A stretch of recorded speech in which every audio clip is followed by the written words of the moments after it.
Hello everyone! Thanks for coming back to hear what else I saw in November, part 2. When I filmed part 1, I actually talked about all the movies that I had seen so far, and I promised a part 2 with the expectation that I was going to watch a bunch more stuff.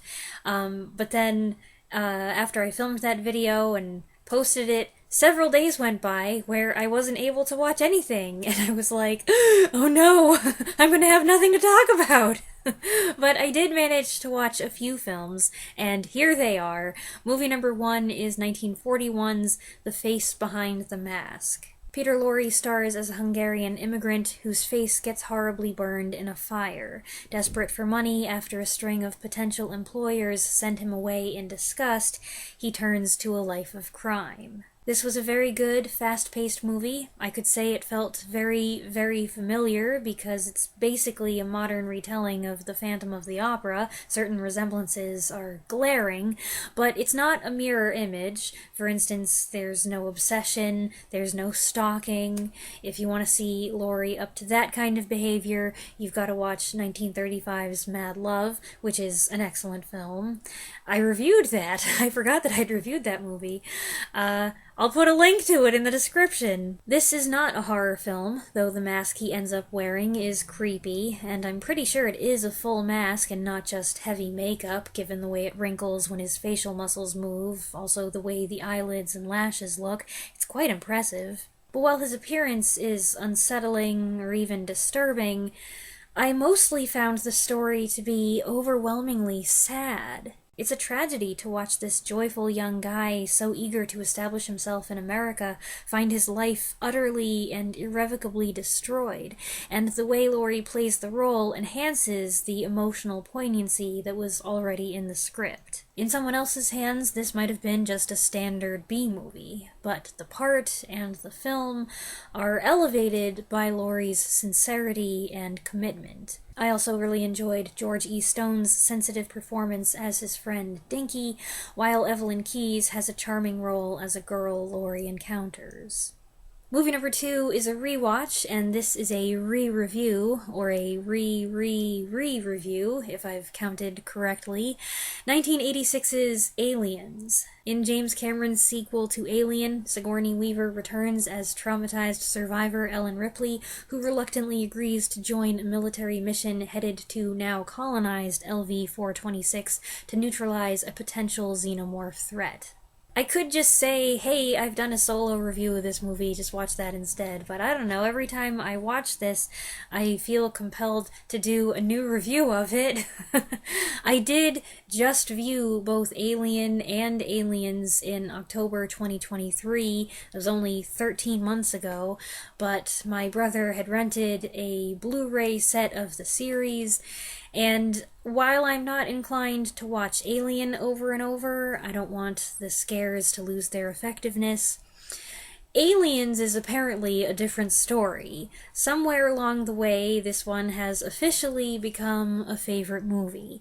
I'm not sure when I realized that I actually love it, but after I reviewed it in 2021, it began to dawn on me just how much I enjoyed it and all its various components. Not that I feel any more comfortable looking at xenomorphs now than I did 3 years ago, but I would like you all to know that though I had a pillow close by for protection, I kept my eyes open and on the screen for almost the entire movie. It was just a few shots of the alien queen that I had to look away.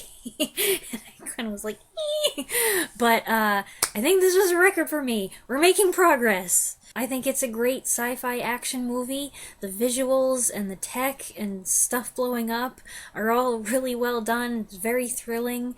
But what is most important to me is the journey and how the characters develop and interact with each other as they go through this perilous situation. Ripley in this particular film is a great role model with many admirable qualities. She's smart, resourceful, capable. I love the do something scene where she takes over and rescues the colonial marines. I love the part right after when she tells Burke that actually Corporal Hicks is in command now. And I love how she demonstrates good leadership in the way she gets Hudson to stop freaking out. But while she's able to go toe-to-toe with the men and command their respect, and look them in the eye while doing so because Sigourney Weaver is tall, she's never obnoxious, she's never the girl boss type. She's serious and she's shrewd, but she's also vulnerable, still wrestling with those shocking memories, and the last thing she wants to do is confront this unknown species that killed her entire crew and almost killed her. Yet she agrees to face her fears for a noble cause. And then the storyline with Newt gives her a whole other layer of dimension, especially if you watch the special edition, which is my preference. Young Carrie Henn's character is the perfect addition to the film. I love their relationship, the way they bond, and the fiercely protective maternal instinct that Newt brings out. Ripley was an impressive heroine in Alien, but the image that this film gave us of a woman holding this big gun, but also holding this child who's clinging to her while they're staring down this massive monster, it's iconic for a reason. But as much as they're the heart and soul of the film, there's also good stuff with other characters. Corporal Hicks, for example. Early on, Ripley identifies him as someone she can communicate with and depend on, and he gradually emerges as the best guy in the group. Michael Biehn does a lot of little things that make the character more endearing, and you pick up on those things the more you watch the movie. If you're inclined to pick up on stuff like that, which I am. Hudson and Gorman and Vasquez all perform memorable, heroic acts, and Burke is fun to hate, and the friction between Ripley and Bishop adds another layer of tension. But I'm repeating myself here. I talked about at least some of these things in my solo review of this movie. Now, I wouldn't have spent so much time on Aliens yet again if I didn't feel it was necessary to provide some context for this next review, because movie number 3 is 1992's Alien 3. Director David Fincher continues Ripley's story. While she's in hypersleep, her pod is jettisoned from the Sulaco and crash lands on a harsh planet, the home of a custodial crew of hardened criminals turned religious zealots. Ripley is warned to keep out of the way for her own protection, but when violent deaths begin occurring, it becomes evident she did not arrive alone. If you know that I love aliens, and you know how much I love certain characters and the bonds between them, then you can guess how I feel about this movie, specifically this movie's opening. I hate it. I hate how it ruins the ending of Aliens. I hate what they did to Newt. It feels like such a slap in the face. I will say I did see some of Alien 3 years ago, before I ever watched Alien and Aliens, and I didn't care for it then, either. Later, when I realized how it started and how it ended, I had no interest in revisiting it, and the fact that David Fincher disavowed it didn't make it any more appealing. But I have had a few viewers argue in its favor and tell me that I should give it a chance. So when I had an opportunity this week, I sat down and watched it. Well, the brutal killing of beloved characters aside, I still didn't really like it. Granted, it has a decent atmosphere. Everything has a dark griminess that underlines the sense of desolation and hostility. The setting is rough, and characters are desperate, wild, and dangerous. For a sizable portion of the film, the human threat is greater than the alien threat. So I went into it expecting a dark, grim, horror sci-fi film, and it was that. But it was also kind of tedious. The story moved slowly and felt fragmented at times, and it was hard to tell how much time was passing. I feel like that's kind of a key element with a certain thing that's going on here, which I won't spoil, but I knew about going into it, and I was like, comparing this to how quickly something happens in the first movie, this Doesn't make a whole lot of sense. I'm sure that people have an explanation for it, but it just seems to be conveniently lengthened. I did enjoy Lance Henriksen's contribution. What a seductive voice he uses here. There were a few characters I kind of liked once I got to know them, and there were some humorous lines. But I never warmed up to it, and it never wowed me. On the contrary, I was kind of shocked by how bad some of the creature effects were. Close-ups looked good, and some appearances where they used practical effects were fine. It was when the film would switch to CGI. It looked cartoonish and awful. The xenomorph gets more screen time here, but that only emphasizes these visual inconsistencies, especially when they switch from practical to digital within a single scene. It's like you're seeing two separate aliens. I also thought the way it ran on all fours like a dog looked ridiculous. I'm supposed to be terrified of this thing, but in the first scene, when we see it scampering like a puppy, I laughed. And that's not right. That's not supposed to be my reaction. Alien 3 was a box office flop, but in recent years people have come forward in its defense, arguing that it doesn't deserve the hate, pointing out things that are supposedly superior to the other movies, applauding its gutsy decisions and relentlessly bleak outlook. Much of this critical re-evaluation seems to stem from the release of what's known as the assembly cut. The Blu-ray we watched offered the theatrical version and a special edition, which is an updated assembly cut with proper color grading and more cohesive audio. Without doing any research beforehand, I decided to go with this version. I learned after that the assembly cut is 30 minutes longer. That is substantial.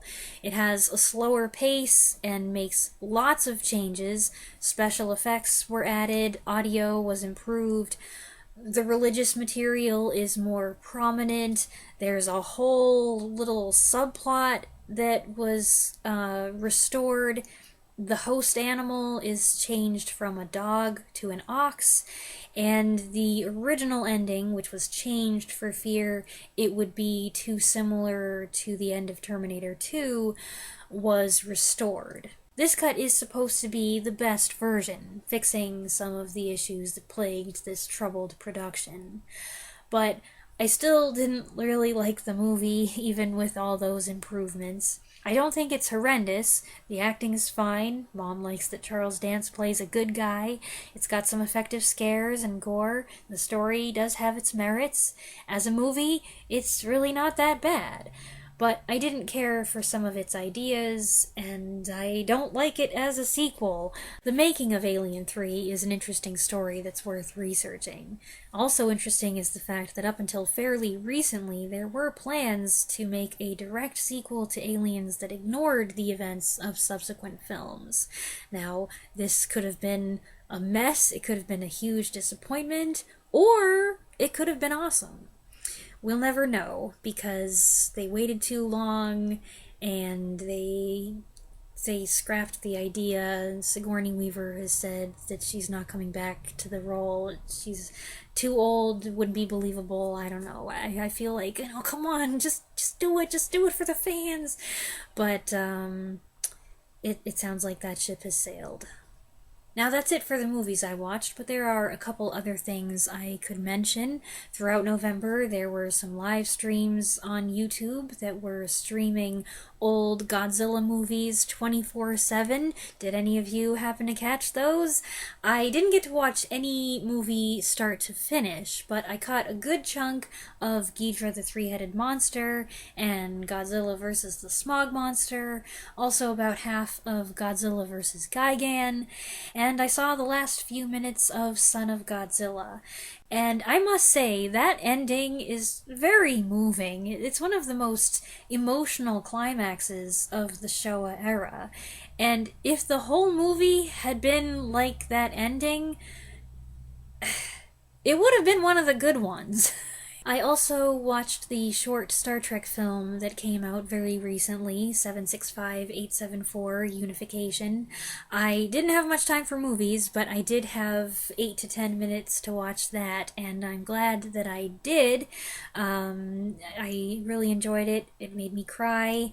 It's got a lot of Easter eggs, and there are some Easter eggs for things that I haven't watched and I don't have any intention of watching, and there are certain things about it that are kind of confusing. It plays with the Kelvin timeline thing, and it's I did have to read an article afterward to get some of my questions answered, but you really don't have to understand all of those things.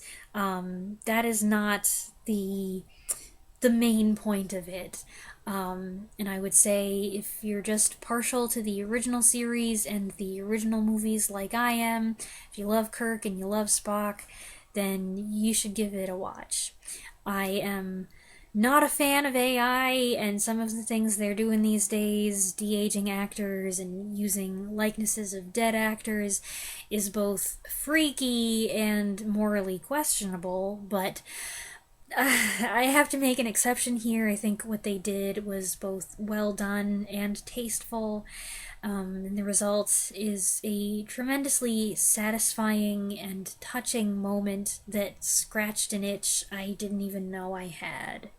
And that takes care of November. I hope you enjoyed this collection of reviews. As usual, you can find a list of the films I talked about here in the description. Go ahead and share your thoughts on anything I mentioned, and I will be back, hopefully, next Saturday as usual. Thanks for watching.